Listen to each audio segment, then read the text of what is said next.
Hello students, today I have discussed class 11th physics unit and measurement part 4। आज हम लोग पढ़ेंगे dimensional analysis और उसमें आज हम लोग सबसे पहले जानेंगे what is the dimension. Actual में डायमेंशन है क्या। आपको लास्ट वीडियो में मैंने बताया था कि क्या होता है फिजिकल क्वांटिटी, कितने टाइप की, जिसमें आपने डेराइव्ड क्वांटिटी और फंडामेंटल क्वांटिटी पढ़ा, ये पूरा डिस्कस करेंगे। बट उसके पहले दो चीजें आपको अच्छे से समझ लेना। डायमेंशन क्या है, मैंने यहाँ डेफिनेशन लिखा, सर आपने तो डेफिनेशन लिख दिया, अब हमें तो समझ में आ ही गया होगा। नहीं, डेफिनेशन इसका एग्जाम में पूछता नहीं है, बट फिर भी आपको जानना जरूरी है। कैसे होगा? द पावर और exponent to which the base quantity are raised to represent that quantity is called the dimension. वही क्या है? डायमेंशन। अब थोड़ा समझना है। जैसे नॉर्मली अगर हम बात करें कि वेलोसिटी, तो वेलोसिटी बराबर क्या? सर डिस्प्लेसमेंट बाय टाइम, हम तो पढ़े ही है। डिस्प्लेसमेंट बाय टाइम, बहुत सही, हाँ बिल्कुल सही है, डिस्प्लेसमेंट बाय टाइम होता है। तो याद करिए 1971 के पहले केवल तीन ही फंडामेंटल क्वांटिटी थी, एम, एल और टी, मास, लेंथ और टाइम। याद करिए मैंने बताया था, इन्हीं से डायमेंशन बना, मास, लेंथ और टाइम। समझना बहुत ध्यान से। तो डिस्प्लेसमेंट यानी लेंथ की बात कर रहा है, किसी भी टाइप का लेंथ उसका नाम अलग अलग होता है। डिस्टेंस, डिस्प्लेसमेंट, इस तरह से कुछ। लेंथ, ब्रेथ, हाइट, हाइट भी एक तरह से लेंथ ही मेजर है। तो डिस्प्लेसमेंट यानी लेंथ की बात हो रहा है, इसको एल लिख दीजिए। टाइम बात किसका हो रहा है? टाइम टी का। यानी अच्छा, टी पर पावर कितना है? 1। तो क्या इसको हम एल पहले से था, पावर 1 लिख सकते हैं, टी माइनस 1 लिख सकते हैं। ऊपर 1 जाके -1 हो जाएगा। हाँ सर हो सकता है। क्या यहाँ यम नहीं है क्योंकि मास नहीं है? तो कोई दिक्कत नहीं, मास नहीं है तो एम की power 0, because you all know किसी भी क्वांटिटी पर पावर 0 इसकी वैल्यू क्या होती है? 1। तो ये क्लियर समझ में आया क्या बना? एम की पावर 0, एल की पावर 1, टी की पावर -1। अगर कोई पूछे कि मास का पावर कितना है तो क्या लिखोगे? 0। लेंथ का 1, टाइम का -1। इसी को डायमेंशन कहते हैं। यानी मास का डायमेंशन 0, लेंथ का 1, टाइम का -1। और ये फार्मूला देखो, the power, definition, the power और एक्सपोनेंट, द पावर और exponent to which the base quantity, ये बेस क्वांटिटी हो गया। बेस क्वांटिटी ये mass, length, time, these are the base quantity are raised to represent that quantity. किस quantity को represent किया? इस बेस क्वांटिटी ने किसको रिप्रेजेंट किया? सर वेलोसिटी को किया। और ये जो पावर दिख रहा है इसी को क्या बोलेंगे हम?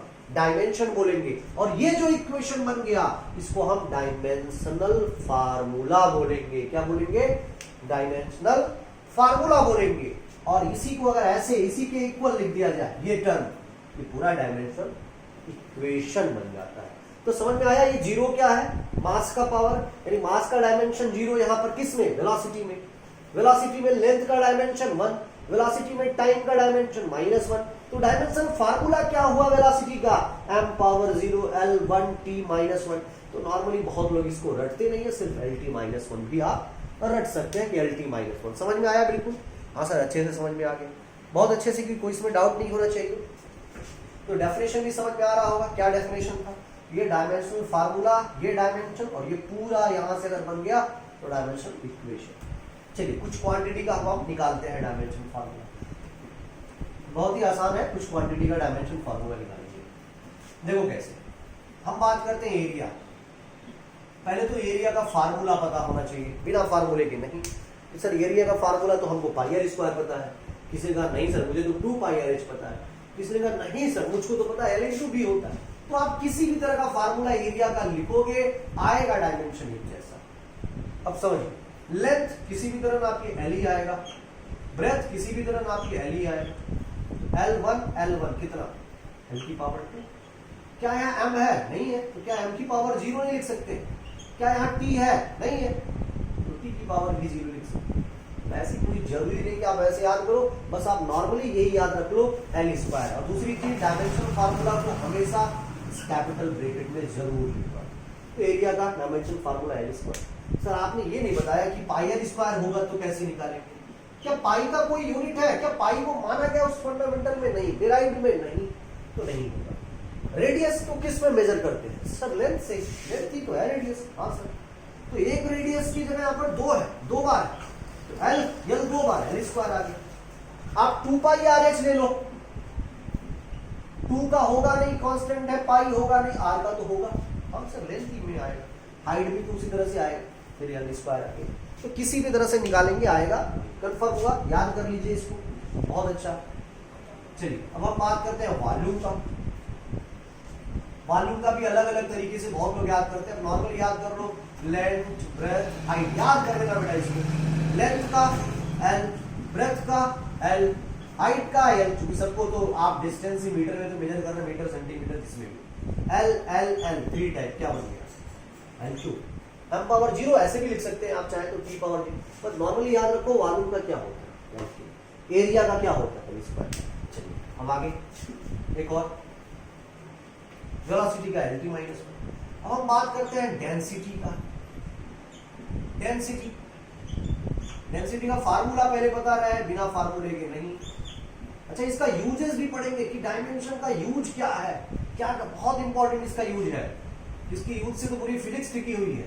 मास m, सॉरी हाँ मास भाई वॉल्यूम सही तो लिखा था, फिर क्यों ऐसे रख दिया? मुझे लिखा कि वॉल्यूम ही निकालना। मास का तो m और वॉल्यूम का सबको पता चल गया। हाँ sir L cube. L cube ऊपर जाके क्या बन जाएगा? -3 सर, नीचे 3 है तो ऊपर जाके -3, कुछ छूट रहा है। हाँ सर ब्रैकेट छूट गया, ml -3 समझ में आ गया होगा, बहुत ही आसान सा टर्म था ml -3। अच्छा अब हम बात करें, अगर आपने याद करिए 10th में पढ़ा होगा रिलेटिव डेंसिटी क्या होती है। हाँ सर कुछ याद आ रहा है? फार्मूला, फार्मूला क्या था रिलेटिव डेंसिटी का? रिलेटिव डेंसिटी कहता था density of object, density of object, क्या हो गया? डेंसिटी ऑफ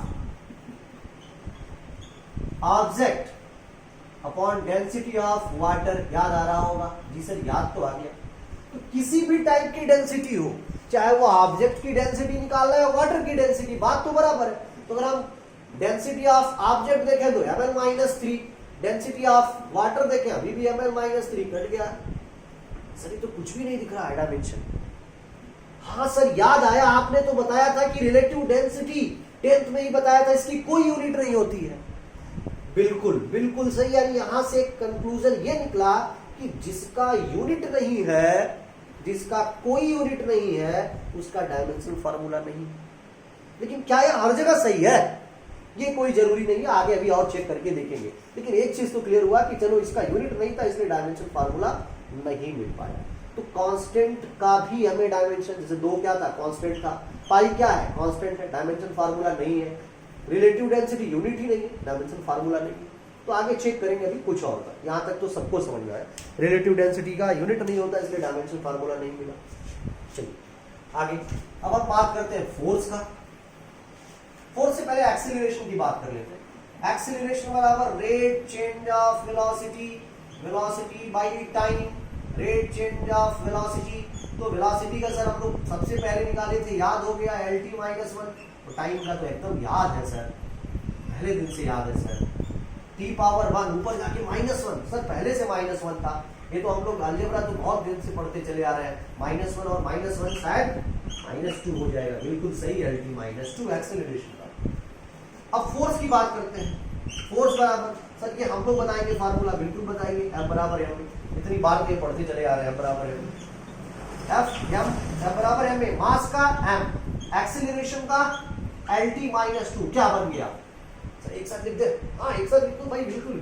यहाँ तो अलग अलग क्वांटिटी ऐड होने का कोई सवाल नहीं है। याद कर लो बेटा, फोर्स का क्या हो गया dimension formula? mlt -2, mlt -2, mlt -2। Sir acceleration का lt -2 याद हो गया, वेलोसिटी का lt -1, एरिया का l स्क्वायर, एरिया का l स्क्वायर, वॉल्यूम का l क्यूब। इतना तो याद हो गया, चलो बहुत अच्छी बात है, इतना याद हो गया। आगे आगे आगे बढ़ते हैं और आगे देखो ध्यान से, वर्क की बात करेंगे। वर्क, वर्क वर्क बराबर क्या होता है, force into displacement. Yes sir, force into displacement. Sir force का हम लोग बताएंगे, बिल्कुल बताओ।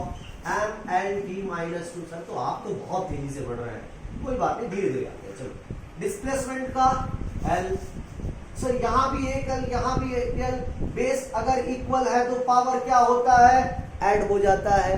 बेस अगर इक्वल है तो पावर क्या होगा, ऐड हो जाएगा। ये तो हम लोग क्लास 6 से पढ़ते चले आ रहे हैं, बिल्कुल बिल्कुल पढ़ते चले आ रहे हो। L2T minus 2। अभी कोई पूछे कि वर्क में मास का डायमेंशन कितना है तो क्या बताओगे, सर 1 है। लेंथ का डायमेंशन कितना है, सर 2 है। टाइम का डायमेंशन कितना है, सर -2। अच्छा, डायमेंशन फार्मूला वर्क का क्या है, सर ml स्क्वायर माइनस 2। समझ में आ रहा होगा? हाँ सर, बहुत अच्छे से। तो एक होमवर्क है, 30 क्वेश्चन आप लोग को करना है, यानी 30 फार्मूले 10th को उठाइए, कहीं से उठाइए उसका डायमेंशन फार्मूला। कोई जरूरी हो सकता है कुछ का फार्मूला नहीं पता है तो मत करिएगा, बताया जाएगा। अब आगे एक और चीज देख लेते हैं, एंगल के बारे में थोड़ा बात करते हैं। Angle is equal to arc by radius. हाँ सर, ये तो आपने पैरेलल्स पढ़ाया था तभी बता दिया था। तो आर्क बाई रेडियस। आर्क क्या है, एक तरह से देखा जाए तो लेंथ ही तो है, तो लेंथ को किस में, एल में। और रेडियस, सर ये भी तो लेंथ ही है। हाँ सर, ये भी सर, ये तो कैंसिल हो गया, कुछ भी नहीं बचा। कुछ भी मतलब m power 0, l power 0, t power 0। लेकिन आपने तो सर बताया था कि जिसका यूनिट नहीं होता है उसका डायमेंशन नहीं होता है। एंगल का तो यूनिट है रेडियन, अभी लास्ट में हम वो पढ़े, फिर इसका डायमेंशन क्यों नहीं है? बिल्कुल, एंगल का यूनिट है, इसका डायमेंशन नहीं है। ये हम लोग नेक्स्ट वीडियो में देखेंगे बेटा, क्यों इसका डायमेंशन नहीं है और का डायमेंशन होता है। ठीक है, तो कांस्टेंट टर्म का भी आपको चीजें समझ में आ रहा होगा। और आई होपफुली आप लोग क्वेश्चन सॉल्व कर लेना। और एनसीईआरटी का एग्जांपल नंबर 2.18, 2.19, 2.20 एनसीईआरटी एग्जांपल, ये पैरेलल्स मेथड में था, इजीली पढ़िएगा, उसमें आंसर भी दिया है, देख करके सॉल्व करिएगा, हो जाएगा। कम से कम 30 फार्मूले का डायमेंशन फार्मूला आप लोग को निकालना और इजीली निकाल सकते हो। ठीक है, ओके, थैंक यू स्टूडेंट्स।